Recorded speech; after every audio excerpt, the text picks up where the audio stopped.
기회를 놓고 계속 그 기도 제목으로 기도해 주시고요.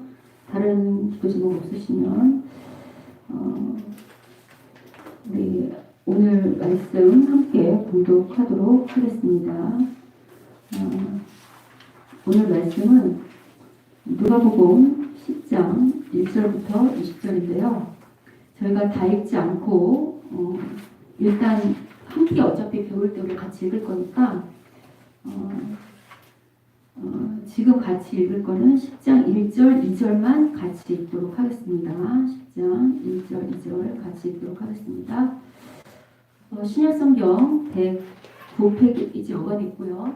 우리 집에서 예배 드시는 성도님들도 꼭 성경책 찾으셔야 됩니다. 오늘은 제가 성경 많이 읽을 거거든요. 그러니까 꼭 성경책 갖다 놓으시고 함께 읽도록 하겠습니다. 10장 1절, 2절 여러분 같이 함께 읽도록 하겠습니다. 시작.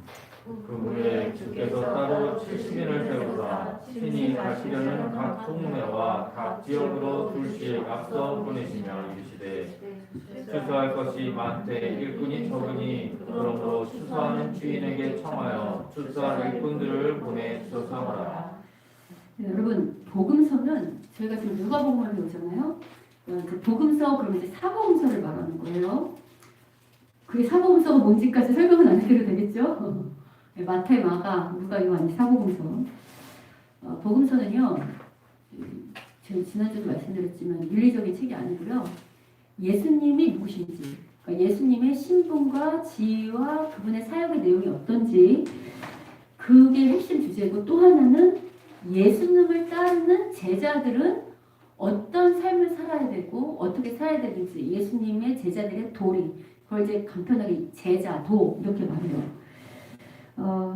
이런 맥락에서요. 지금 누가복음에서도 여러분 날마다 말씀 묵상 들으시나요? 들어보면 아시겠지만 계속해서 누가가 뭘 얘기하냐면 예수님이 어떻게 메시아신지를 계속 입증하고 있어요. 그죠? 그러니까 어떻게 구약에서 약속된 메시아인지를 입증하고 있고요. 이렇게 누가가 계속 그렇게 말한다는 건 반증은 뭐가 있냐면 당시 사람들이 예수님을 제대로 이해했다는 걸까요? 아니면 오해했다는 걸까요? 그렇죠. 그러니까 이건 오늘 우리 동일해요. 여러분은 하나님을 다 아신다고 생각하시나요? 다 아시나요? 여러분 하나님은 우리하고 차원이 다르신 분이에요. 여러분 바퀴벌레가 사람을 이해할 수 있을까요? 전혀 이해할 수 없을 것처럼 우리가 하나님을 이해한다고 해도 죽을 때까지 알아간다 할지라도 아마 이 넓은 바닷가에 그 모래알갱이 하나 수준도 되지 않을 거예요. 그러니까 그걸 인정하셔야 돼요. 그래서 제가 여러 번 말씀드렸죠. 어디 교회 나오고 성경 공부하는데 뭐 성경을 꿰뚫었다 다 안다. 그럼 벌써 이상한 데라고. 세월이 가면 갈수록 뭘 아는가? 절대 사람은 죽을 때까지 하나님을 다 알 수 없다는 게 영성이에요. 그러니까 가면 갈수록 더 겸손해지겠죠.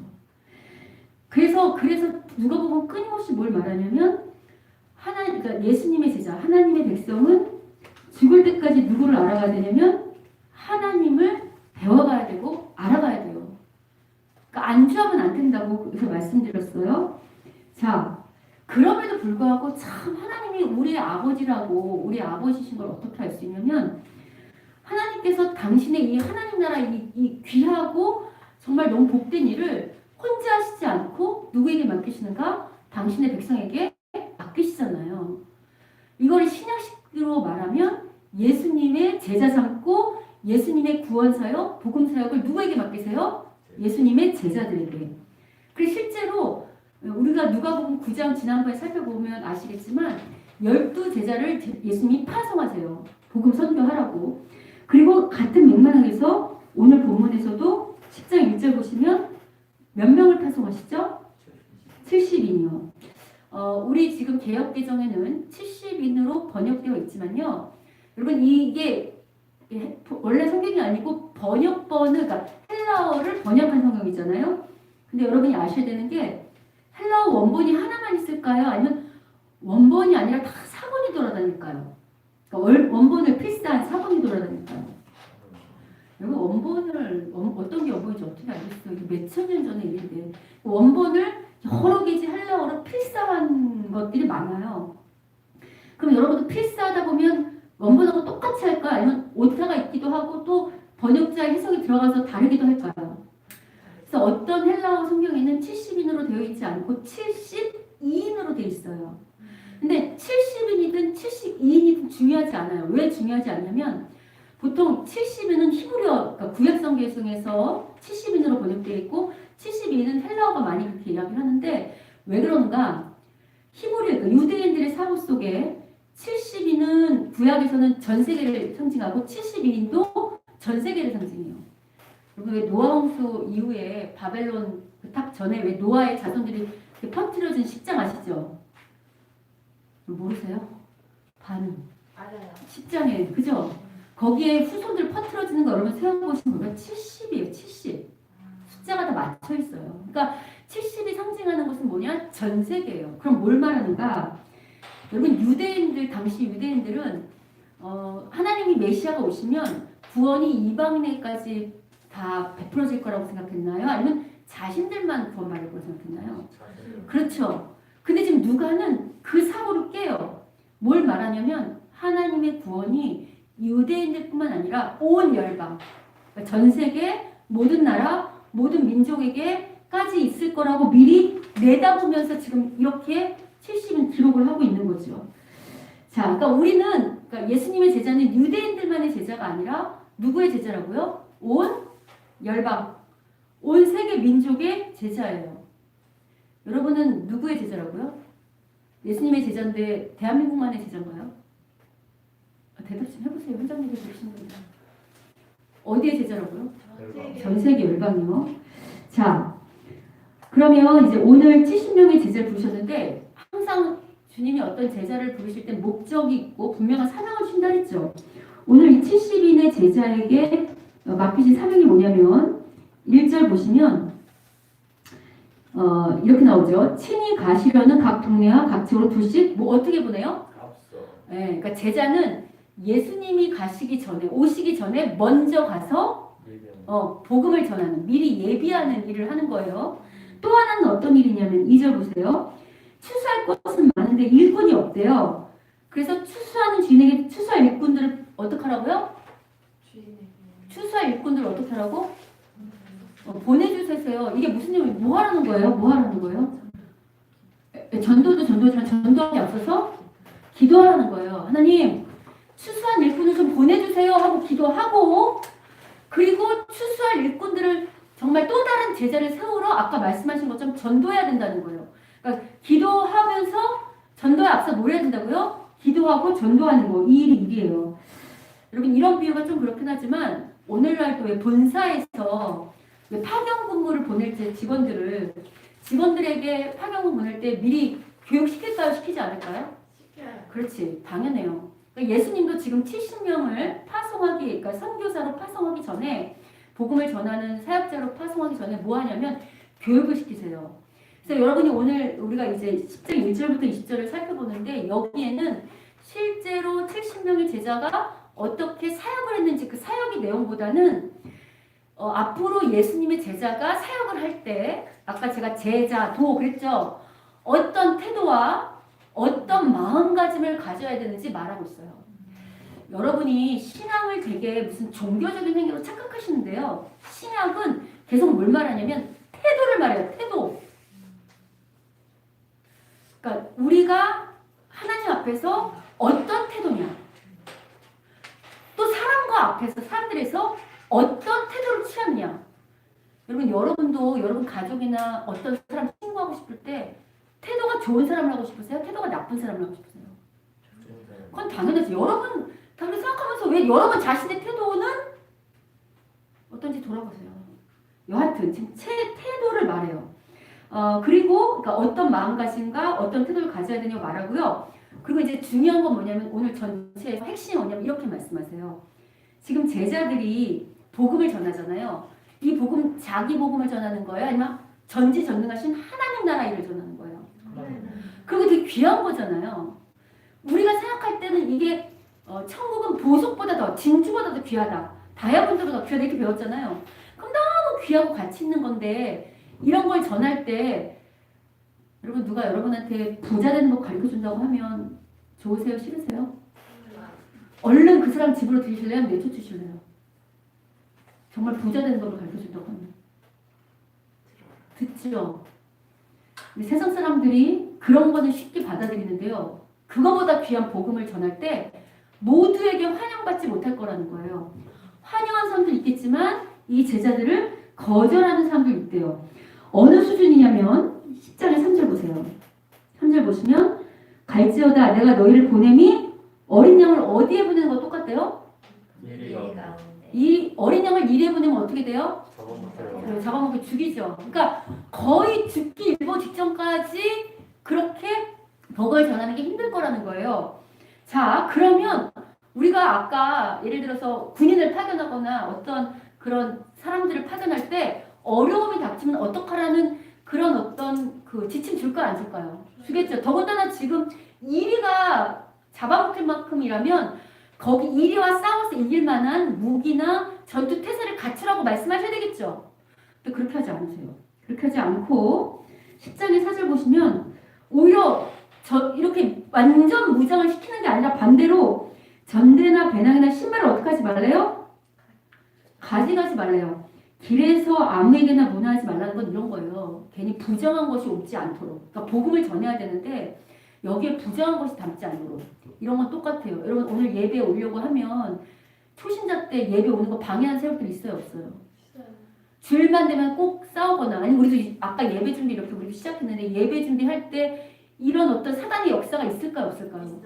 그러니까 그런 것들에서 공격에서 조심하라는 거예요, 미리. 그러니까 아예 말을 하지 말고 만나지 말라는 건 그런 걸 우리 마음을 딱 지키라는 거예요. 자, 어떠세요? 오늘 아침에 예배 오시기 전에는 여러분 마음을 다 준비하시고 정말 하나님만 딱 바라보시고 그런 마음으로 오셨어요? 아니면 생각 없이 오셨어요? 그렇게 안 하신 분들은 오늘 이 실시간 예배 들으시는 분도 집에서 들으신다고 그냥 누워있다가 혹은 그러시면 빨리 자세 바로 하시고 하나님 앞에 회개하셔야 될 겁니다. 자, 여하튼 그러면서 뭐랬냐면 아무것도 가지지 말라고 그러죠. 이런 얘기 왜 하는가? 실제로 이게 문자적으로 뭐 가방 하나 챙기지 마라, 지갑 하나 챙기지 마라 그런 얘기일까요? 아니요, 그런 말이 아니에요. 이 말은 뭘 의미하는가? 제자는 복음을 전할 때 누구만 의지해야 된다는 거냐면 오직 하나님만. 왜냐면 지갑이나 신발이 다 필요한 것들이잖아요. 이 필요한 것들을 누가 주신다는 거예요? 하나님이 주신다는 거예요. 자, 여러분 자녀는 누가 책임져요? 부모가 책임지죠. 하나님 아버지는 우리의 부모님이세요. 더군다나 여러분 이 세상에서도 어떤 일을 시키면 정당한 주인들, 제대로 정신된 주인들은 합당한 임금을 주나요? 주지 않나요? 하물며 하나님은 공의와 정의의 하나님이신데 반드시 그분이 당신 제자에게 일을 시킨다. 그러면 합당한 임금을 주실까요? 주시지 않을까요? 주시죠. 이 믿음을 놓치면 안 돼요. 제가 이런 얘기 전하면 가끔 어떤 목사님들 이런 말씀하세요. 목사님 근데 저희 교회가 월급을 제대로 안 주는데요. 걱정하지 마세요, 여러분. 돈은 교회가 주는 게 아니에요. 돈은 누가 주죠? 물론 하나님이 교회를 통해서 주시면 너무 감사하겠지. 그럼 복이지. 좋은 교회를 만났으니까. 근데 설사 그렇지 않더라도 여러분 믿음을 가지셔야 되는 게 돈은 교회가 주거나 사람이 주거나 직장이 주는 게 아니고 물론 그걸 통해서 주지만 원천적으로 누가 주시는 건가? 그 믿음이 있으셔야 돼요.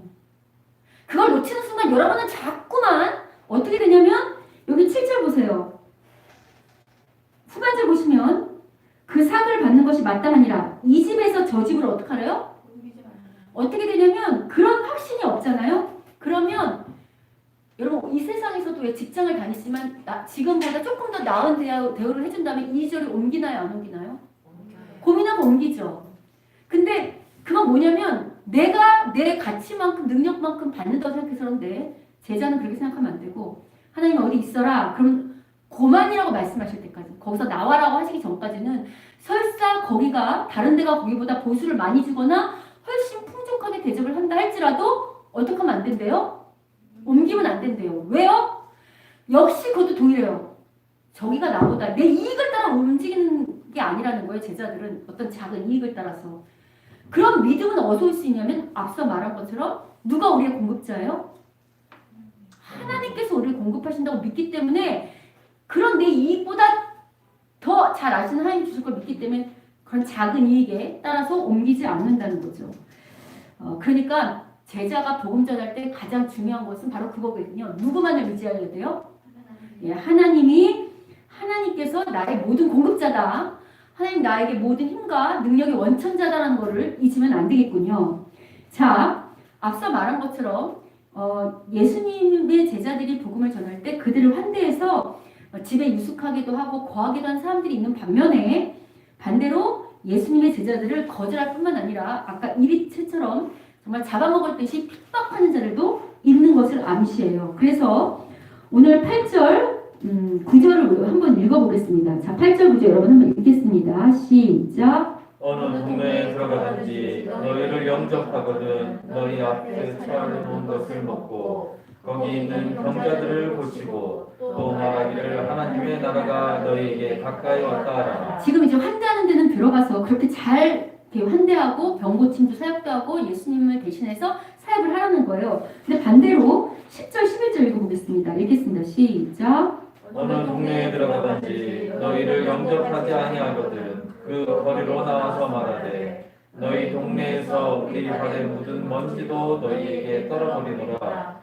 그러나 하나님의 나라가 가까이 온 줄을 알라 하라. 지금 이 동네에서 환대하지 않으면 나와서 발에 묻은 어떡하래요? 먼지를?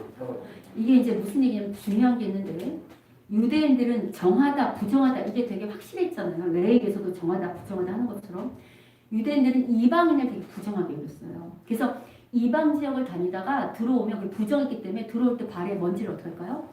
떨어요. 그러니까 지금 이게 부정한 사람들이라고 생각하고 거기는 털어버리고 나오라는 거예요. 근데 그냥 나오라고 하지 않고 11절 마지막에 보면 그냥 우리 환대하지 않는다고 환영하지 않는다고 돌아서는 것이 아니라 하나님의 나라가 가까운 줄 알라 하라고 어떡하죠?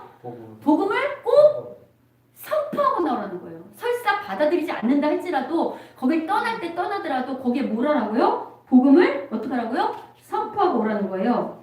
자, 지금 이게 무슨 얘기냐면 결과가 제자들한테 있지 않다는 거예요. 그러니까 우리가 복음을 전할 때 때로는 우리를 핍박한 사람들도 있겠잖아요. 그죠? 그럴 때 낙심이 될까요? 안 될까요? 되죠. 당연히 되죠. 현장에 계신 분들 저 좀 바라보시고 반응 좀 보여주세요. 그래야 제가 예배를 활기차게 드릴 수 있으니까. 그냥 혼자 마음속으로 하지 마시고 아니 같이 하나님 말씀 듣잖아. 딴 생각하지 말고 같이 반응 아시겠죠? 당연히 되죠. 근데 지금 뭘 얘기하냐면 낙심하거나 좌절하지 말라는 거예요. 이게 당연한 거라는 거예요. 복음을 전할 때 환영받는 사람도 있지만 우리를 거절하고 핍박하는 사람도 있는 것이 당연하다. 그러니까 낙심하거나 좌절하지 말라. 근데 여기서 하나님이 복음은 끝까지 선포하러 나오랬죠. 중요한 게 있어요. 이는 지금 하나님이 왜 이렇게 말씀하시는가? 하나님은 당신을 몰라서 설사 지금은 복음을 거절한다 할지라도 그 안에 당신 자녀가 있을 수 있잖아요. 그러니까 그 자녀를 하나라도 놓치고 싶지 않은 하나님 마음이 여기 담겨 있는 거예요. 중요한 것은 뭐냐면 여러분 제자는 자기 사역을 하는 게 아니라 누구를 대신하는 거죠? 하나님을 대신해서 하나님의 마음을 그러니까 말해주고 하나님의 뜻을 말해주고 하나님의 마음을 보여주고 하나님의 마음을 증거하는 사람들이잖아요. 그러니까 제자들 역시 이런 하나님의 마음을 헤아려서 설사 그들이 나를 환영하지 않는다 할지라도 그 아버지의 사랑을 꼭 증거하고 나와야 한다는 거죠. 그러니까 이처럼 하나님은 모든 당신의 자녀가 구원받기를 원하시는 이 간절한 마음이 있다는 거를 누구도 알아야 돼요. 일단 제자들이 알아야 되는 거예요. 하나님은 진짜 한 영혼이라도 구원하고 싶구나. 자, 지금 이런 제자들이 설사 그러니까 사람들이 제자들을 거절한다 할지라도 꼭 복음을 선포하고 오라는 이런 마음이 그 11절만 있는 게 아니고요. 지금 앞서서 제가 이 누가복음에서 오늘 본문에서는 그 예수님의 제자들이 복음을 전할 때 어떤 태도로 전해야 되는지 제자도가 들어있다 했잖아요.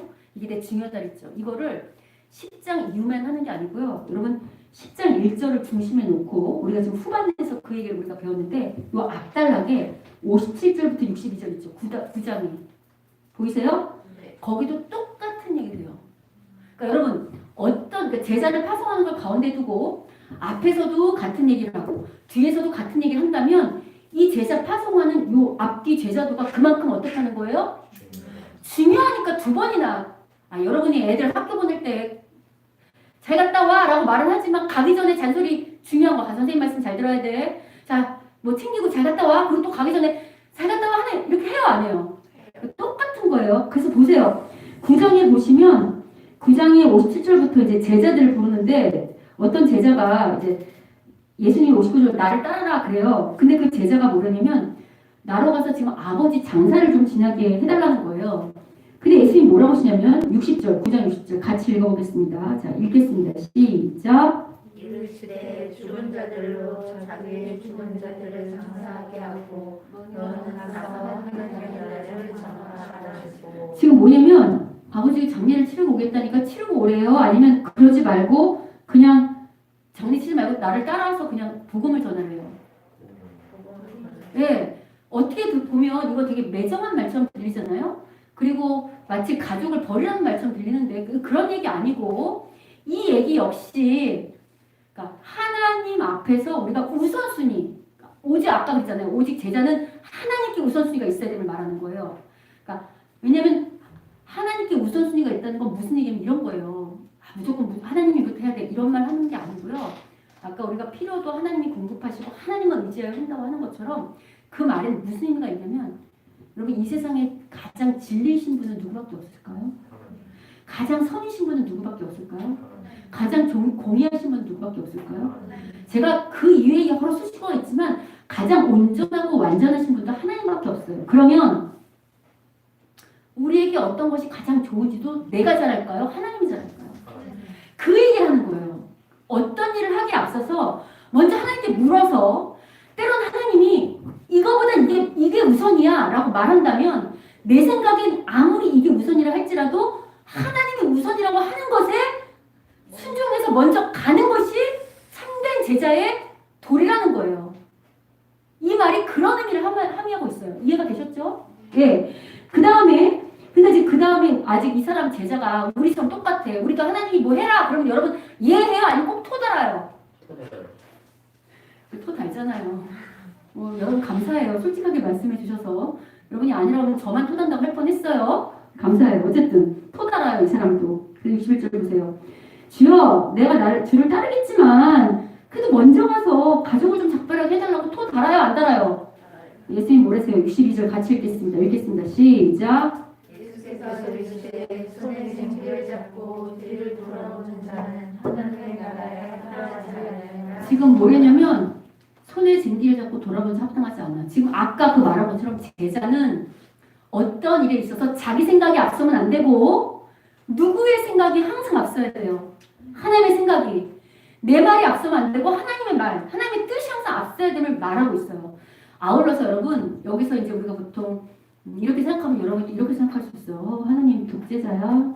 당신 뜻대로만 막 이러는데 아까도 말씀드린 것처럼 여러분 우리를 가장 잘하시는 분이 하나님이라고 했죠. 가장 좋은 것을 주는 것도 하나님이고. 근데 이게 요 쟁기를 잡고 뒤돌아보지 않는 자 합당하지 않는 말씀이 들어있는 게요. 저는 농사를 안 지어서 잘 모르는데 제가 농사를 지은 경험이 있는 그 어르신하고 이 얘기를 나눴을 때 이 말씀을 나눴는데 그분이 끝나고 저한테 이런 설명을 해주시더라고요. 목사님 이 말이 되게 신비한 말이라고. 왜냐하면 실제로 쟁기를 이렇게 밭을 가는 거잖아요. 이렇게 이렇게 길게 기후가 크죠. 근데 실제로 이 쟁기를 이렇게 끌고 앞으로 가야 되는데 만약에 이게 힘을 되게 든대요. 밭을 갈아야 되면. 근데 이 밭을 갈다 말고 이 방향을 틀어서 뒤를 보거나 방향을 틀어버리면 이 쟁기가 오히려 치는 이 농부를 이렇게 튕겨져 나와서 다치게 할 수 있다는 거예요. 그렇게 돼 있대요. 이 쟁기가라는 게 이게 기구가. 그래서 이 말 속에 이게 누구에게도 보호가 되냐면 돌아보지 않는 게 누구에게 복이 될까요? 그렇지. 복음을 전하다 돌아보지 않는 이 제자 자신에게 복이 된다는 말도 이 안에 들어있어요. 이해가 되시죠? 자, 여하튼 지금 앞뒤로 보면 이런 얘기지. 복음을 전하다 보면 반드시 힘들고 어려운 여정이 있다는 거예요. 어떠세요? 여러분 복음을 전할 때 힘들고 어려운 여정이 있었나요? 뭘 전해봤어야지 힘들고 어려운. 노력하기다. 정말 하나님 나라를 위해서 살다 보면 내 죄 때문에 말고 내 욕심이나 죄 때문에 없는 환난이나 어려움 말고 정말 하나님 나라 때문에 당하는 어려움 환난이 있을까요? 없을까요? 있어요. 그럴 때 포기하고 싶을까요? 안 포기하고 싶을까요? 포기하고 싶죠. 저도 포기하고 싶을 때가 있어요. 근데 그럴 때 결단코 좌절하거나 포기하면 안 된다는 거예요. 왜냐하면 앞으로 이 세상에 하나님 나라가 어떻게 증거되냐면 예수님 부활하신 이후에는 누구를 통해서 증거되죠? 그렇죠. 우리를 통해서 증거돼요. 우리가 입을 다물면 물론 하나님이 돌을 들어 아브라함도 만들 수 있는 분이겠지만 기본적으로 우리에게 맡기셨는데 우리가 사명을 감당하지 않으면 구약의 이스라엘이 있는 거 우리가 무슨 말인지 아시겠죠?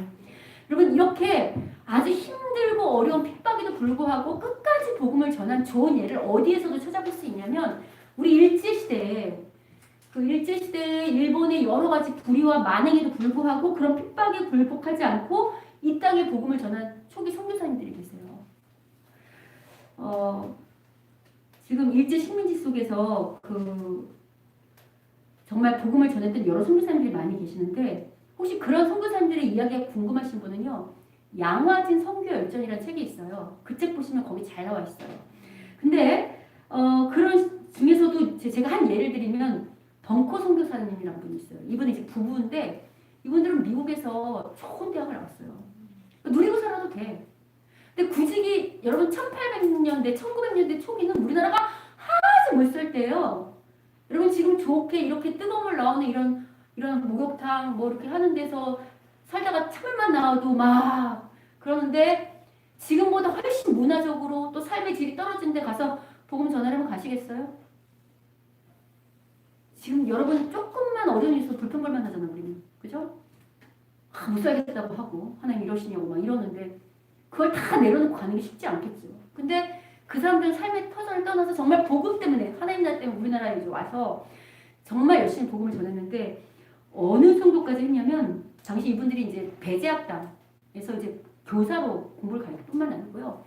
이 배제학당에 있던 그 제자들이 독립운동 같은 걸 하니까 일본에 감옥에 갇힌 거예요. 그러니까 그들을 찾아가 보니까 감옥이 일본이 얼마나 많은 만행을 저질렀어요. 그래서 그냥 가만히 있지 않고 당시 같이 선교하던 선교사들이랑 힘을 합해서 일본이 어떻게 인권을 유린하는지에 대한 고발 막 알리고 그런 참상에 대해서 알리는 일을 할 뿐만 아니라 우리 민족한테 교육으로 일깨웠죠. 또 실제로 감옥에 있는 민족 운동가를 찾아가서 복음을 전했어요. 그래서 여러분 이상재 되게 유명한 독립운동가죠. 이상재, 이원궁, 김정식, 유성준, 안국선처럼 이 독립운동가들을 감옥을 매일 찾아다니면서 교육하고 복음을 전해서 이 사람들이 감옥 안에서 예수님을 영접했어요. 그리고 여러분 이런 사람들이 아시죠? 우리나라 독립운동의 그 기초에 기독교 정신이 상당히 많이 기독교인들이 힘을 쓴 거예요. 그러니까 어쩌면 오늘날 우리가 이렇게 편안하게 지금 너무 앉아서 편안하게 아까도 말씀드린 따뜻한 집에서 누워서도 예배드리고 앉아서 이렇게 하는 정말 우리 마음대로 신앙생활하는 이 현실을 만난 게 바로 이런 참된 예수님의 제자들의 헌신의 결과라는 거죠. 이분들이 누구 한 분 의지하고 여기까지 왔을까요? 하나님 한 분 의지하고. 그리고 누구에게 자신들의 인생을 걸었을까요? 복음에 하나님 나라에 그 복음 전하는데 인생을 걸었어요. 어떠세요? 여러분은 지금 고민하거나 여러분 사는 인생의 목적이 복음이에요? 아니면 세상 사람과 똑같은지 한번 잠깐 여러분 마음속에 생각해 보세요.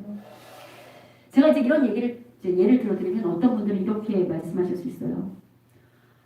그럼 목사님, 예수님이 제자로 사용하시는 정말 복음을 전하는 제자로 사용하시는 사람들은 앞서 이렇게 선교사들처럼 민족을 살리고 또 이렇게 학교를 세운 것 같은, 왜냐면 이제 우리 보면 연세대, 이화여대, 또 세브란스 병원, 또 순실대 이거 다 이런 선교사들이 세운 거잖아요.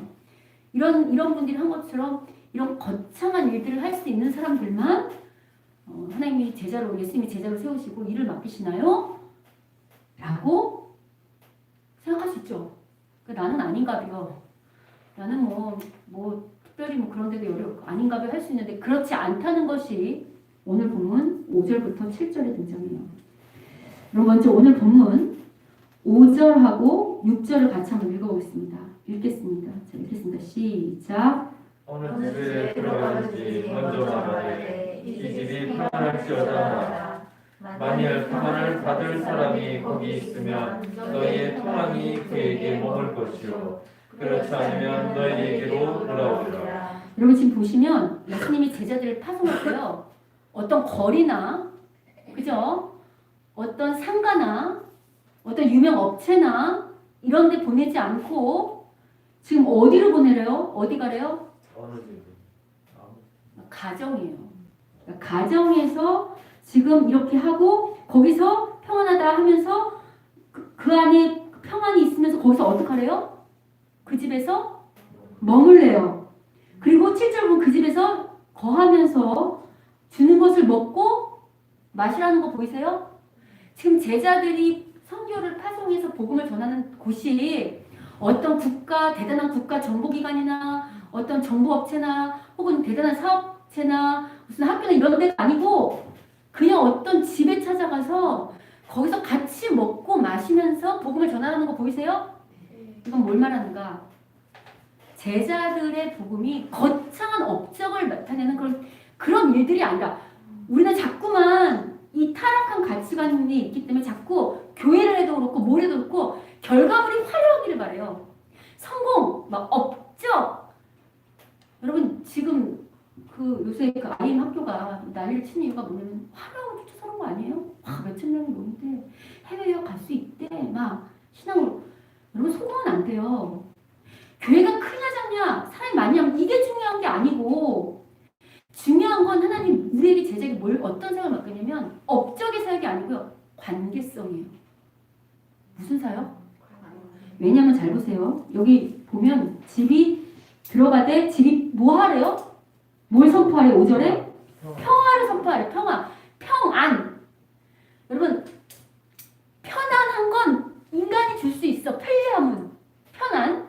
평안은 돈이 아무리 많아도 평안은 누구에게밖에 없을까요? 화평은 하나님밖에 없어요. 그러니까 화평은 하나님밖에 안 나오는데 하나님과 화평하려면 이 집에 뭐가 선포해야 되냐면 구원이 있어야 될 거예요. 복음을 아니 관계가 하나님과 깨진 관계가 회복돼야 평안이 회복될 거 아니에요. 그러면 이 집에 하나님과 관계를 회복하라는 거죠. 그러니까 제자는 들어가서 하나님이 화평할 수 있도록 깨진 관계를 하나님과 붙이는 피스메이커가 돼야 된다는 거예요. 그러니까 다 관계성이라고. 그러니까 아까 말한 것처럼 환대하든 안 돼. 결과는 하나님 손에 맡겨 있고 어떤 그러니까 좋은 업적이 되든 안 되든 그런 결과는 하나님 손에 맡겨 있고. 여러분 앞서 제가 벙커 선교사 같은 초기 선교사들이 처음에 사역을 할 때 아 우리는 이 다음에 세브란스 막 연대 숭실대 이런 유명한 학교를 세워야지 라는 마음으로 교육을 시작했을까요? 아니에요. 그냥 여기 왔는데 애들이 너무 교육이 없어. 사람들이 너무 불쌍해. 그러니까 저 사람들 깨워야겠다 하는 마음으로 정말 한 영혼 사랑하는 마음으로 복음을 전했을 뿐이에요. 그 사람들이 내가 가서 한국을 독립시켜야지 이런 마음으로 왔을까요? 아니에요. 그냥 제자들이 감옥에 들어가서 거기서 만난 또 독립운동가를 보니까 너무 안 됐어. 저들에게 진짜 평안에 화평에 하나님을 증거해야겠다고 생각했기 때문에 그들에게 하나님을 전했을 뿐인데 그게 결과가 독립운동가들이 되었고 학교가 됐던 거예요. 피스메이커라고. 어떠세요 여러분? 여러분은 피스메이커예요? 아니 여러분만 오면 옆 사람이 괴롭고 마음 상하고 속상하고 그래서 막 분노가 나요. 돌아보세요. 그러니까 관계성이라는 거예요. 지금 무슨 말인지 아시겠죠? 자 무엇보다 오늘 재밌는 게 뭐냐면 아까도 말씀드렸던 것처럼 우리가 자유할 수 있는 거 복음을 전할 때 받아들이듯이 받아들이지 자유할 수 있는 것이 아까 여기 우리가 8절, 9절, 10절, 11절 읽었잖아요. 그 12절 이하에 뭘 말씀하시냐면 복음을 받아들이지 않는 자들에 대한 심판을 이야기하세요. 여기 12절부터 우리가 15절 좀 길긴 한데 여러분 한번 좀 읽어보자. 아까 안 읽었으니까 여러분 읽겠습니다. 12절부터 15절 읽겠습니다. 시작. 내가 너에게 말하노니 그날의 소돔이 그 동네보다 견디기 쉬우리라. 화 있을진저 코라시나 화 있을진저 벳세다야. 너희에게 행한 모든 권능을 두로와 시돈에서 행하였더라면 그들이 벌써 베옷을 입고 제에 앉아 회개하였으리라. 심판때에 두로와 시돈이 너희보다 견디기 쉬우리라. 가버나움아 내가 하늘까지 높아지겠느냐 눈물까지 이게 낮아지리라. 무슨 얘기냐면 이제 제자들의 복음을 받아들이지 않으면 심판을 받는다는 거예요. 근데 재밌는 건 뭐냐면 이 16절 보세요. 읽진 않았지만 지금 예수님이 뭐라냐면 여기서 너희가 누구냐면 제자죠. 그러니까 제자들을 말을 듣는 자는 곧 누구 말을 듣는 거예요? 예수님 말 듣는 거고 제자들을 버리는 거를 누구를 버리는 거래요? 예수님을 버리는 거래요. 예수님을 버리는 거는 누구를 버리는 거냐면 예수님 보내신 이가 누구죠? 하나님. 지금 예수님은 제자와 예수님과 하나님을 동일시해요. 근데 이제 이게 이제 우리가 조금 조심해야 될 게 이런 말들 갖고 어떤 목사님들이 자칫 뭐 성도가 교회를 떠난다거나 뭐 말 안 들으면 뭐 내 말 안 들으면 저주 있다 이런 식으로 말하는데 그거는 되게 위험하고 조심해야 돼. 여기서 말하는 제자의 말이라는 건 지 말이 아니고 뭐를 증거했을 때일까요? 그치 복음 하나님의 생각과 하나님의 뜻. 그러니까 여러분이 그래서 분별력이 있어야 돼요. 신약은 되게 종교의 수준이 높아요. 이게 기독교가 높은 수준을 요구해요. 그래서 여러분이 하나님에 대해서 잘 분별할 수 있어야 돼요. 왜냐하면 여러분이 목사님 제가 말을 해도 들어봤을 때 저 말씀이 성령의 말씀 혹은 주님의 말씀과 동일하면 여러분 어떻게 하셔야 돼요? 순종하셔야 돼요. 그 말이 곧 주님의 말인 것처럼. 근데 들어봤는데 저게 목사님 생각 같아. 그럼 어떻게 될까요? 안 들으셔도 돼요. 대신에 저한테 막 따지고 덤비시지 말고 기도해 주세요. 아시겠죠? 같이 막 싸우자고 드시면 안 되고 안 들으셔도 되는데 기도하셔야 된다고. 이 분별력이 필요해요. 근데 앞서서 뭘 얘기하냐면 이 제자가 이렇게 복음을 전할 때 제자를 받아들이지 않는 게 괜찮다고 하는 게 뭐냐면 제자를 받아들이지 않는 게 예수님을 안 받아들이는 것 때문에 심판이 있을 거라는 거예요. 그게 아까 여러분이 읽으신 12절부터 15절 내용인데 예수님이 뭐라고 말씀하시냐면 그 심판이 얼마나면 소돔이 그 동네보다 견디기 쉽다는 거예요. 무슨 얘기냐면 소돔은 구약에서 그러니까 거룩하지 못한 도시라서 룻 아시죠? 네. 룻만 이렇게 딱 구원받고 나머지 룻과 그의 가족만 구원받고 다 무너졌던 불탔던 그런 도시인데 거기가 견디기 쉽다는 것은 제자들을 받아들이지 않는 심판이 더 무섭다는 거예요. 뿐만 아니라 여기 보시면 14절 보세요. 두로 시돈 말씀하시죠. 이거 다 이방인이거든요. 근데 이방 땅이 오히려 견디기가 더 어떻대요? 쉽대요. 그러니까 이게 무슨 얘기냐면 지금 그 다음에 15절 보시면 가버나움아 네가 하늘에까지 높아지겠냐 음부에까지 나가겠냐 이렇게 말씀하시죠. 가버나움이 어딘 줄 아시냐 모르시죠? 가버나움은 어디냐면 지금 제자들이 있는 지역이 갈릴리 지역이에요. 지금 70인이 갈릴리 파송됐는데 여러분 수원에서 가장 큰 데는 어디예요? 좀 알아줘. 이렇게 말하면 그렇고 우리나라 제일 알아주는 도시는 어디예요? 서울에서 제일 알아주는 데는 강남. 그런 것처럼 갈릴리 지역의 강남 같은 게 가버나움이에요. 가장 큰 도시고 부유하고 상업에 요충지고 하거든요. 근데 오히려 가버나움을 책망하시죠. 여러분 잘 생각해보세요. 가버나움은 지금 갈릴리 지역이니까 유대인들, 이스라엘 지역이에요. 두로와 시도는 이방 지역이에요. 그런데 어디를 더 무섭게 심판하신대요? 가버나움이 더 못됐다고 말씀하세요. 이건 뭘 말하는가? 앞으로 예수님의 제자들이 복음을 전할 때요. 유대인들은 예수님의 제자를 거절하는 반면에 그러니까 자기들은 하나님의 백성을 믿고 정말 그 특권 우리는 하나님의 백성이라고 생각하는 사람들은 오히려 예수님의 제자들을 거절할 반면에 누구는 환대할 거라는 거냐면 이방인들은 오히려 예수님의 제자들을 환영하고 복음을 받아들일 것을 암시하고 있어요. 실제로 여러분 사도행전을 보면 유대인들은 예수님을 거절하는데 바울을 통해서 이방인들이 막 예수님께 돌아오는 역사 있는 거 보이시죠? 그러니까 여러분 이게 딱 맞아떨어지는 게 뭐냐면 아까 왜 발에서 먼지 떨어버리라고 했잖아요. 그거 아까 제가 부정한 이방인 갔다 오면 떨어버린다 그랬죠. 근데 참 누가가 이렇게 기가 막히게 글을 잘 쓰는 게 암시하고 있는 거야. 야 니들은 이스라엘 너희 사람들은 저게 부정하고 떨어버렸지. 근데 실은 너희들이 예수님의 복음을 받아들이지 않으면 너희들이 그 부정한 제자들에서 떨어버린 사람이 될 거라는 거예요. 왜냐하면 지금 제자들이 찾아다니는 곳은 이방인 지역이 아니고 어느 지역이죠? 갈릴리 지역에 갈릴리 유대인들 사는데 근데 유대인들이 지금 제자들을 어떻게 해요? 환영하지 않는 사람들이 있죠. 그래서 그새 나올 때 어떡하라고요? 발을? 먼지를? 그러니까 유대인들을 털어버리라는 거잖아. 이해가 되세요? 그러니까 얘기가 딱 맞아 떨어지죠. 그럼 이게 오늘날 우리에게 뭘 말하는? 이게 중요하잖아요. 여러분 이게 뭘 말할까요?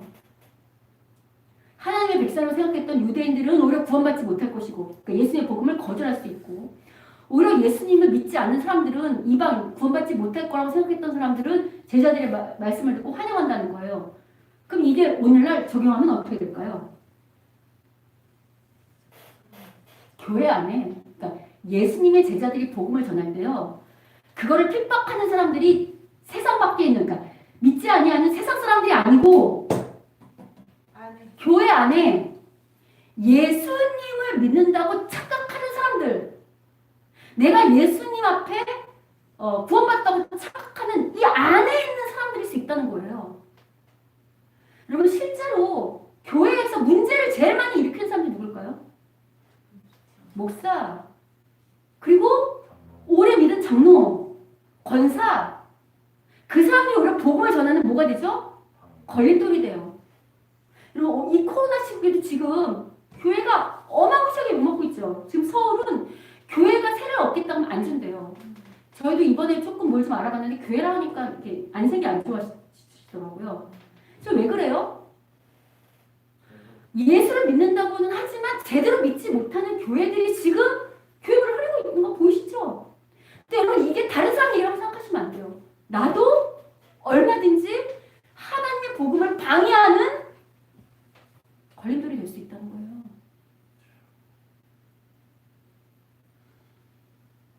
여러분 목사들이 믿지 않는 사람들 때문에 속상할까요?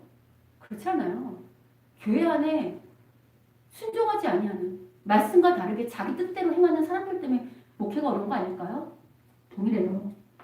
자, 여하튼 이제 그럼에도 불구하고 이제 우리가 이런 것들을 하고, 그러니까 낙심하지 않고 정말 힘을 다해서 제자들이 최선에서 복음을 증거할 수 있는 이야기가 오늘 이제 나오는데요. 아까 이제 제가 이 얘기 했잖아요. 오늘날 이제 제자들이 이제 관계성 얘기를 했는데, 그러면 여러분가 뭘 생각하냐면 이 생각을 하셔야 돼요. 아까 이제 복음이 거대한 업적이 아니라 관계라고 했죠. 그러면 우리 교회는 훈련의 장소라고 했죠. 교회 안에 있을 때 여러분이 사람들을 따뜻하게 바라보는 시선이 필요해요. 이게 참 나이가 들면 이게 사람이 어떻게 되냐면 신이 크진다 그러나 이렇게 저 사람 이렇게 미리 겉모습만 보고 이렇게 판단해서 이렇게 차갑고 냉대한 눈빛들 보는 사람도 있어요, 없어요? 그거 다 내려놓으셔야 돼요, 여러분 제자들이면. 교회는 훈련의 장소니까 이 안에서 우리가 공동체로 묶인 우리 안에서라부터 서로 따뜻한 눈빛, 하나님의 사랑의 마음, 그리고 중요한 거는 나보다 믿음이 연약한 사람 있을 수 있잖아요. 그럼 그 사람도 내가 잘 키워야 되는, 관계를 맺어야 되는, 하나님을 증거하는 대상이에요. 그러니까 믿음 없고 연약하다고 함부로 판단하거나 혹은 내 마음에 안 든다고 이렇게, 이거 무슨 눈이라고 그러지? 이렇게 눈 이렇게 얇거든. 가재미 눈 그런 거 뜨시면 안 되고, 저는 저희 교회가 좀 따뜻한 교회가 됐으면 좋겠어요. 막 들어오시면 환대하고 정말 우리 가족처럼, 이 가족 공동체처럼 훈련하는 곳이라고 했잖아요. 서로 새로 오는 새신자한테 더 많이 관심 가지고. 여러분 우리 주목님은 사역자지만 우리 교회는 새신자예요. 그러니까 여러분이 입장에서는 새로 오셨기 때문에 여러분이 우리 교회 먼저 온 선배잖아. 그럼 사랑과 관심으로 따뜻하게 봐줘줘야 돼. 만약에 우리 주목님 마음속에 그걸 나한테 말은 안 하겠지. 그러나 집에 갔을 때 교회가 냉대하고 이런 씁쓸한 마음이 있으면 우리 교회는 다시 시작해야 돼. 진짜 바닥부터. 교회는 크고 작은 게 중요한 게 아니에요. 그게 우리의 영성이에요. 아시겠죠? 자, 그럼에도 불구하고 우리가 신날 수 있는 이유, 아싸 이렇게 할 수 있는 이유가 있는데요. 오늘 이제 파송되었던 그 70인의 제자들이 이제 돌아와요. 돌아와서 예수님께 사역을 보고하는 장면이 17절에 나와요. 17절 보시면 70인이 기뻐하며 돌아와 이르되 뭐라고 하냐면, 한번 읽어보세요. 주여, 시작. 주여, 주의 이름이여 주시옵소서. 우리에게 항복하라. 와우. 우리가 딱 복음을 전하러 갔는데 누가 항복해요? 그렇다고 여러분 이게 또 우리가 기도할 때 귀신 축사한다 그렇게 생각하시면 안 되고, 물론 그런 역사가 있는데 여기서 말하는 것 복음 구원의, 그러니까 어둠의 영들, 또 악한 영들이 물러가고 하나님과의 관계를 회복하는 구원의 역사가 일어났다. 이렇게 이해하시면 좋을 것 같아요. 그러면서 예수님 뭐라 하시면 18절 보시면 그렇게 구원의 역사가 일어나는 그 순간 뭐가 하늘에서 떨어진대요? 사단. 그렇지. 왜냐면 우리가 죄에 붙잡혀 있다는 건 사단에게 붙잡혀 있는 거잖아요. 근데 구원받은 순간 우리가 더 이상 사단의 자녀가 아니고 누구의 자녀예요? 하나님의 자녀. 그러니까 사단이 떨어져 나가는 거지. 여러분 이런 역사가 일어나길 바라세요? 아멘. 그러려면 여러분 가정 있잖아. 가정을 터부시면 안 돼. 여러분 가족에 믿지 않는 자들 있잖아요. 그리고 여러분 자녀들 있잖아. 다 복음 전도 대사. 설사 예수를 믿어도 여러분이 부모잖아요. 영적으로 그들을 키워야 되는 사람들이야. 이해가 되시죠? 자, 그리고 나서 더 재밌는 게 있어요. 19절, 20절은 같이 한번 읽겠습니다. 자, 19, 20절 읽겠습니다. 시작. 내가 너에게 뱀과 장가를 밟으며 원수의 모든 능력을 제어할 권능을 주었으니 너희를 해칠 자가 결코 없으리라.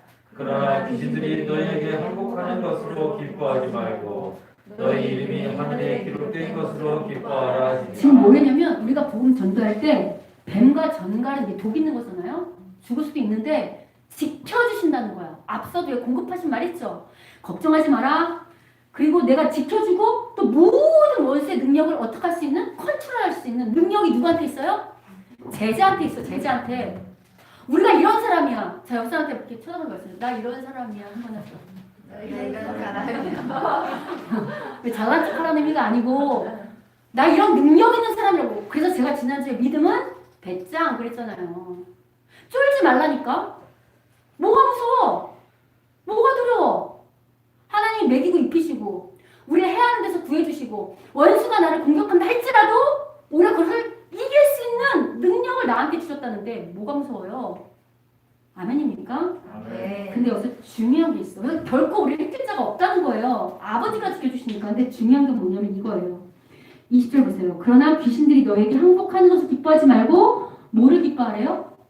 하늘에 너의 이름이 하늘에 이거 뭔 말인가? 여러분 하늘에 이름이 기록된 건 누구만 기록돼요? 하늘에 이름이 기록된 건 누구만 기록될까요? 생명책에 누구만 기록될까요? 하나님 믿는 자만 기록되죠. 구원받은 백성. 이거 왜 이런 얘기 하시냐면 여러분 앞서도 말했지만 오늘날 교회 안에서 큰 일을 많이 해도 정작 자신은 구원받지 못한 사람 있을 수 있을까요? 없을까요? 많아요. 여러분 아까 그랬잖아요. 일로 하나님 일을 얼마든지 일로 할 수 있어요. 목사도 얼마든지 교회를 일로 할 수 있어요. 사업으로. 아니 오늘날 보잖아요. 타락한 대형 교회들 구설수에 오르는 여러 가지 불의한 일을 일으키면서도 전혀 양심에 회개함 없이 인침 맞은 것처럼 끝까지 밀고 나가는 목사님을 보시잖아요. 그게 어디 사역자들과 교회만의 문제예요? 우리 안에도 아까 말씀드렸잖아요. 교회 안에도 얼마든지 그런 걸림돌 되는 사람들이 있다고. 근데 뭘 말하냐면 일하는데 게 중요한 게 아니라 일단 누가 나 자신이 먼저 예수님의 참된 제자가 되는 게 중요해요. 여러분 이게 그냥 나 예배 나왔고 또 뭐 어느 정도 수정 이거 아니에요. 아까 말한 것처럼 정말 참된 제자라는 것은 정말 내 소유의 모든 주인이 하나님인 걸 인정하고 내 삶의 모든 방식이 하나님의 방식을 따라 살고 거기에 내 인생을 걸고 이런 걸 말하는 거예요. 여러분 안에 이런 열망이 있어요? 있어야 돼. 있어야 진짜 제자인 거예요. 그리고 진짜 제자는 결단코 자기만 구원받고 끝나지 않게 돼 있어. 왜? 이 안에 성령이 살아계시기 때문에 복음에 대한 열정을 끊임없이 부으시기 때문에 나만 잘 먹고 잘 사는데 안주하게 돼 있지 않아요. 반드시 내가 어떻게 하면 복음을 증거할까? 어떻게 하면 하나님 나라를 확장할까? 어떻게 하면 하나님의 영광을 돌릴까를 고민하면서 살게 되게 된다고.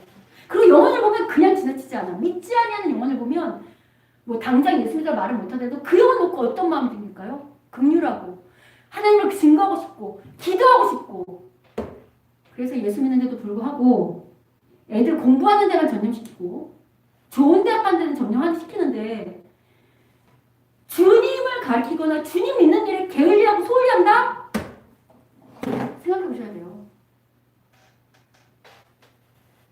여러분 계속 말씀드리지만 황 집사님 인생이 길던가요? 짧던가요? 짧죠. 지금 사신 인생 금방 갔죠. 앞으로 이만큼 더 사실 수 있을 것 같아요? 더 빨리 가실 것 같아요? 생각하기 싫어요. 얼마 안 있으면 가시겠죠, 하나님 앞에. 여러분 계속 말씀드리지만 그 앞에 섰을 때 우리의 스펙이나 이 땅에 업적은 더 없어요. 무슨 재산 통장 이런 거 없어요. 거긴 뭐만 남냐면 내 속사람만 남아. 내가 어떤 마음과 어떤 태도와 어디에 관심을 두고 어떻게 하나님을 나라와 그 영광을 위해서 공의하고 정의롭게 그렇게 믿음으로 살았는지만 딱 증거된다고. 제자는 거기에 목숨을 걸고 그 가치관이 여기 박혀 있는 거예요. 그래서 거기에 목적을 두고 사는 거예요. 자, 여러분 어떠세요? 우리의 이름은 하늘에 기록되어 있을까요? 아멘이죠. 기록되어 있을 거예요. 왜냐하면 여러분에게 제자의 열망함이 있을 거라고 믿어요. 또 우리는 교회 왔다 갔다 하는 사람들 아니죠. 그죠? 정말 구원받은 주님이 참 제자 맞죠? 유ሾ자매님 맞죠? 아멘이죠. 우리 집에 계신 분들도 맞죠? 아멘이죠. 자, 어떠세요 여러분? 여러분은 내 이익을 따라서 요렇게 저렇게 머리 쓰는 사람이세요? 하나님의 이름을 팔아서 그러니까 내가 필요할 때만 하나님을 찾는 하나님 손에 있는 떡을 원하는 분들이세요? 아니면 하나님 손에 아무것도 없어도 하나님 나한테 아무것도 주지 않아도 하나님 그분 당신 그분 자신을 사랑하고 그분을 좋아하는 분들이세요? 여러분도 옆 사람이 나를 좋아할 때 내가 가진 어떤 조건이 아니라 나를 좋아하는 게 좋잖아. 어떠세요 여러분? 여러분은 그냥 이 정도면 됐지 뭐. 내가 요새 편해. 예수님 믿으니까 마음도 편한 것 같고 뭐 일도 뭐 큰 부자 아니어도 난 지금 만족해. 뭐 살 집도 있고 뭐 떡도 있고 이 정도면 좋아 라고 그냥 나 편한 거에 안주하고 계십니까? 아니면 하나님 나라와 그의 일을 위해서 그리고 영혼들을 위해서 눈물 흘려 기도하면서 또 그들을 위해서 힘쓰고 애쓰는 사람들입니까? 자, 이렇게 말하면 목사님 저는요 전도할 사람이 없어요. 저는 아무도 없는데요 라고 말씀하시면 안 돼요. 왜냐? 오늘 10장 2절에 말했잖아요. 추수할 일꾼을 주인에게 청하여 추수할 일꾼들을 어떻게 하라고? 보내주소서 하고 뭐 하라고요? 기도하라고. 여러분이 정말 살아있는 제자라면 어떻게 해야 돼요? 하나님 영혼 구원할 수 있도록 영혼을 붙여주십시오. 제게 영혼을 붙여주십시오. 우리 젊은 어머님들 애들 키울 때 엄마들 만날 때 물론 뭐 단순히 뭐 복음 전하는 아니지만 항상 사람을 만나면 그 마음에 뭐가 있어야 되냐면 복음 증거하는 마음이 있어야 돼요. 제가 우리 형수 친구가 가끔 집에 놀러 오거든요. 제가 교회 나온 얘기는 안 하지만 이 얘기는 해요. 하나님 얘기하고 고민 있으면 찾아오라고. 관계 맺으려고. 여러분 관계 써야 하잖아. 관계를 맺어야 돼. 그 관계를 맺기 위해서 돈도 드릴 수 있고 시간도 드릴 수 있어. 그 돈, 그 시간 누가 다 공급해 주신다고? 그게 배짱이잖아요. 아니 여러분 옷 사입고 뭐 좋은 일 하는데 막 돈 투자하잖아. 아낌없이. 그거 하지 말라는 거 아니에요. 해! 그거 하세요. 그러나 그것만 하지 말고 영혼을 위해서 한 영혼이 5천원을 귀하는데 까짓거 돈 좀 드리면 어때? 예전에 김동호 목사님은 청년들 집회하려고 하루에 3억인가? 2시간 집회하는데 그거 아깝다고 하실 거예요? 제가 여러분한테 청년들 살리려니까 우리 5천만 원 쓰자 아깝다 하실 거예요? 아니잖아요. 여러분도 그걸 하시라고 하면 하나님이 그거에 대해서 그 이상으로 갚으신다고 말씀하시잖아요. 그런 측면에서 인색하지 말라는 얘기예요. 그런 측면에서 그렇게 할 때 하나님께서 우리가 어떤 자냐면 여러분 예수님이 다시 오세요 안 오세요? 아까 그랬잖아. 70인 파송된 예수님보다 앞서서 우리는 다시 오실 예수님보다 미리 이 땅에 와서 이 땅에서 복음을 증거하는 이 사명으로 태어난 사람들이에요. 복음이 우리의 사명이라고. 우리의 태어난 목적이 그거라고. 어떠십니까 여러분? 여러분 속에 그런 열망이 있으십니까? 아멘. 그런 영혼에 대한 열망이 있으십니까? 아멘. 혹여라도 그동안에 이런 열망이 식어지고 없었다면 오늘 이 말씀 통해서 다시금 그것을 회복하십시오. 그리고 하나님 앞에 새롭게 쓰십시오. 그래야 여러분의 영혼이 삽니다. 아멘. 그래야 여러분의 영혼이 기쁘고 활기차게 여러분 일 안 하고 매일 집에 있으면 어떻게 되죠? 무기력해지죠. 영혼도 똑같아요. 우리에게 맡긴 일을 할 때 그때 힘이 나는 거예요. 여러분이 지금 무기력하다는 건 반증은 뭐냐면 그 일을 하나도 안 하다는 반증이에요.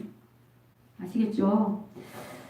바람이는 우리가 정말 예수님의 참된 제자가 되어서 오늘 말씀을 잘 이렇게 묵상함으로 그냥 나만 잘 먹고 그냥 이렇게 잘 사는 그런 데서 안주하는 자들이 아니라 정말 내가 만난 사람들하고 복음 때문에 깊은 관계를 맺고 그것 때문에 헌신하고 그것들 힘쓰고 애씀으로 말미암아 우리를 통해서 정말 놀라운 하나님의 구원의 역사 또 놀라운 하나님 나라가 확장되는 그것을 보는 그 복이 우리 모두에 임하는 우리 성도요 좋은 우리 교회가 되기를 주님의 이름으로 축원합니다. 네.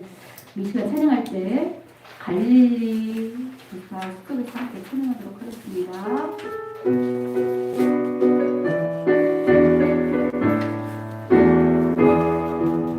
갈릴리 마을 그 숲속에서 주의 그 영한 제자 다시 만나시사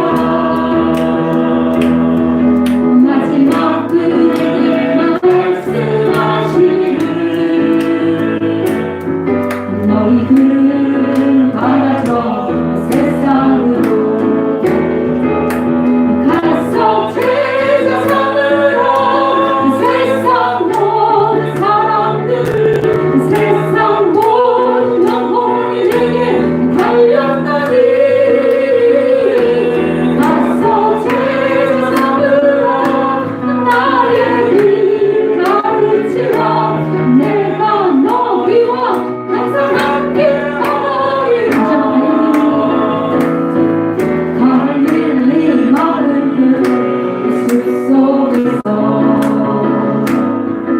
주의 그 영한 제자 다시 만나실사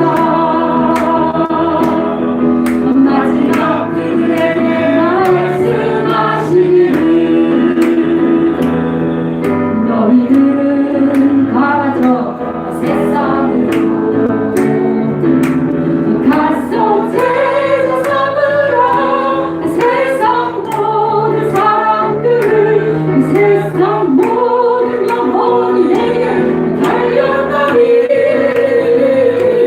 가서 제자 삼으라 나의 길 가르치라 내가 너희와 항상 함께하리 가서 제자 삼으라 세상 모든 사람들을 세상 모든 영혼이 내게 달려가리 가서 제자 삼으라 나의 길 가르치라 내가 너희와 항상 함께 하리라 가서 제자 삼으라 나의 말을 들으 세상 모든 영혼이 내게 달려가니 가서 제자 삼으라 나의 길 가르치라 내가 너희와 항상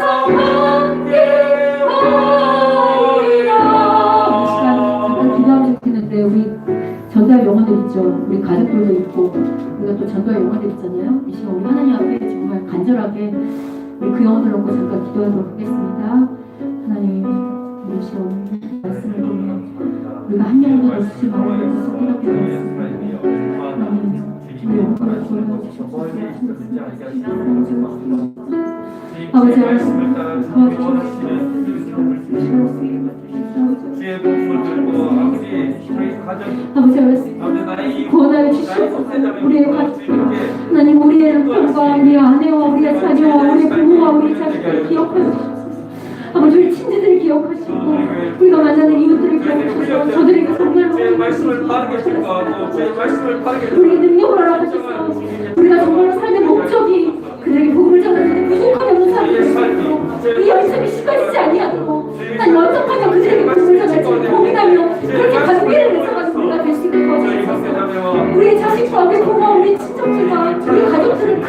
내 마음대로 바라보는 것이 아니라 하나님의 사랑과 하나님의 마음으로 바라보는 말미암아 그들에게 복음을 전파하는 전파하는 우리들이 될 수 있도록 하나님 지혜도 주시고 능력도 주시고 세상을 향하는 것이 아니라 주님의 마음을 주님이 바라보시는 것에 주님께서 영광을 내시는 것입니다. 아버지 알았습니다. 도와주시옵소서.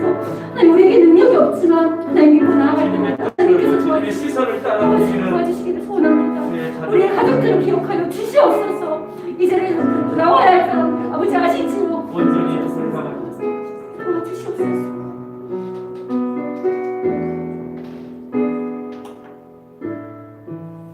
그렇습니다. 하나님 우리는 자꾸 잊고 삽니다. 타락한 본성이 이 죄성이 우리를 자꾸 편안하게 그냥 안주하게 그냥 세상 사람하고 똑같이 그렇게 살아가게 자꾸 만듭니다. 하나님 오늘 말씀을 통해서 우리가 누구인지 다시 한번 깨닫게 하여 주시옵소서. 우리 이 세상에 살고 있지만 이 세상 사람들이 아닙니다. 이 세상에 살고 있지만 하나님의 통치를 받는 하나님의 백성이요 예수님의 제자들임을 놓치지 말게 하여 주시옵소서. 그동안 해이해져서 부정하고 더러운 마음이 우리 가운데 있다고 한다면 오늘 발을 털어 그 먼지를 털어버리는 것처럼 오늘 말씀을 통해서 또 기도를 통해서 우리 안에 부정하고 더럽고 또 세상에 물든 그런 오염된 것들을 털어내는 시간이 되게 하여 주시옵시고 다시금 예수님의 제자로 다시금 아버지 마음을 다잡고 성령님과 기도함으로 동의함으로 말미암아 오직 하나님만을 바라보며 하나님 주시는 그 능력과 하나님의 사랑으로 우리의 가족부터 또 내가 만난 이웃과 친지들에게 어떻게 하면 복음을 증거할 수 있는지 어떻게 하면 그런 복음을 증거하는 관계를 맺을 수 있는지 그런 것들을 고민하며 지혜를 구하며 그 실천에 나가는 우리 모두가 될 수 있도록 축복하여 주시옵소서. 우리 삶의 목적이 세상 사람하고 똑같이 돈 버는 거고 부자 되는 거고 이름 날리는 것에 아버지 관심 두게 하지 마시고 어떤 업적에 관심 두게 하지 마시고 오늘 주어진 내 일에 내 붙여진 영혼들에게 최선을 다하여 하나님을 증거하는 것에 우리의 마음과 뜻을 다하는 우리 모두가 될 수 있도록 축복하여 주셨소서. 이렇게 제자의 교리를 다할 때 주께서 우리에게 오늘 말씀하신 것처럼 그 약속하신 것처럼 권세와 능력을 정말 원수까지도 땅에 떨어지게 하는 그런 권세와 능력을 주실 줄 믿습니다. 이 말씀 붙잡고 오늘도 나아가서 복음을 전하겠다고 다짐하는 귀한 주님의 제자들 기억하시고 우리 교회가 이를 잘 감당하는 참된 제자된 교회가 될 수 있도록 축복하시고 우리 성도들도 그 복을 허락하셔서 우리가 입술을 열어 복음을 증거할 때마다 그 영혼들이 돌아오는 역사가 일어날 수 있도록 도와주시옵소서. 주께서 이 복을 우리에게 임하게 하시고 주실 걸 믿고 감사드리며 주 예수 그리스도 이름으로 드렸습니다. 아멘.